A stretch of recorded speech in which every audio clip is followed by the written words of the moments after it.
Assalamualaikum warahmatullahi wabarakatuh. Perkenalkan, nama saya Ibrahim Hasan, saya Dekres 10B, absen 19.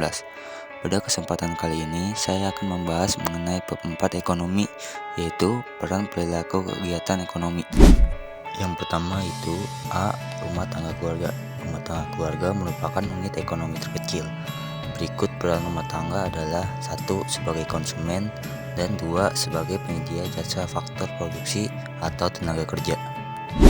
Kemudian yang B, rumah tangga produsen. Rumah tangga produsen yaitu kesatuan yuridis dan ekonomis dari faktor-faktor produksi yang bertujuan mencari laba atau memberi layanan pada masyarakat.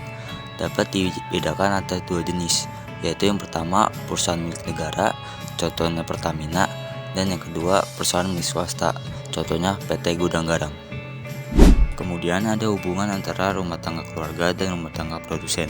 Rumah tangga keluarga sebagai konsumen membeli barang dari produsen serta menyediakan faktor produksi, yaitu tenaga kerja, modal, dan lain sebagainya.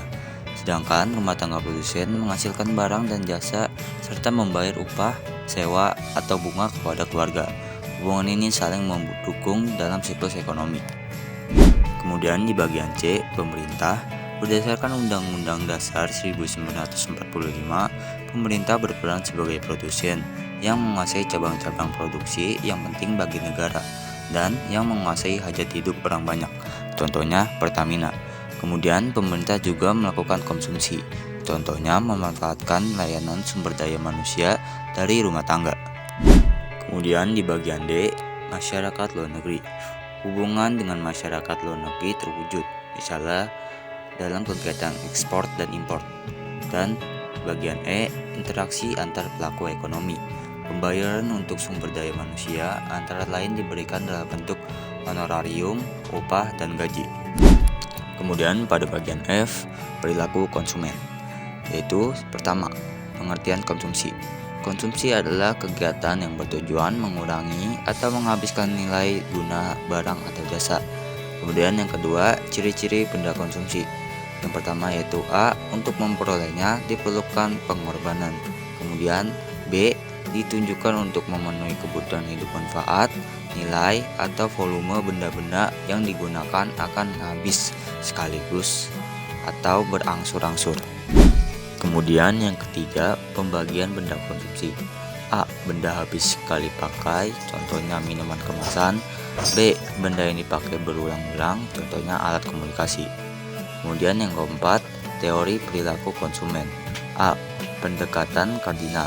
Didasarkan pada asumsi bahwa tingkat kepuasan yang diperoleh konsumen dapat diukur dengan satuan tertentu. Kemudian pada bagian selanjutnya terdapat hukum Gosen. Hukum Gosen sendiri dibagi menjadi dua bagian, yaitu hukum Gosen 1 dan hukum Gosen 2. Hukum Gosen 1 adalah jika konsumsi suatu barang dilakukan terus-menerus, kenikmatannya mula-mula tinggi. Namun semakin lama kenikmatannya akan menurun sampai akhirnya mencapai batas jenuh. Kemudian hukum Gosen kedua. Hukum Gosen kedua adalah konsumen akan melakukan konsumsi sedemikian rupa sehingga nilai guna marginal setiap barang atau jasa yang dikonsumsi akan sama. Kemudian pada bagian D, perilaku produsen. 1. Pengertian produksi. Produksi adalah kegiatan menciptakan atau menambah nilai guna suatu benda sehingga bermanfaat dalam memenuhi kebutuhan. Produksi ini dibagi menjadi dua, yaitu produksi barang dan produksi jasa. Kemudian yang kedua, faktor-faktor produksi.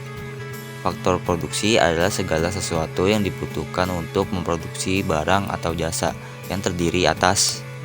Faktor produksi dibagi menjadi 4 bagian, yaitu yang pertama, faktor produksi alam, contohnya bara dan tambang.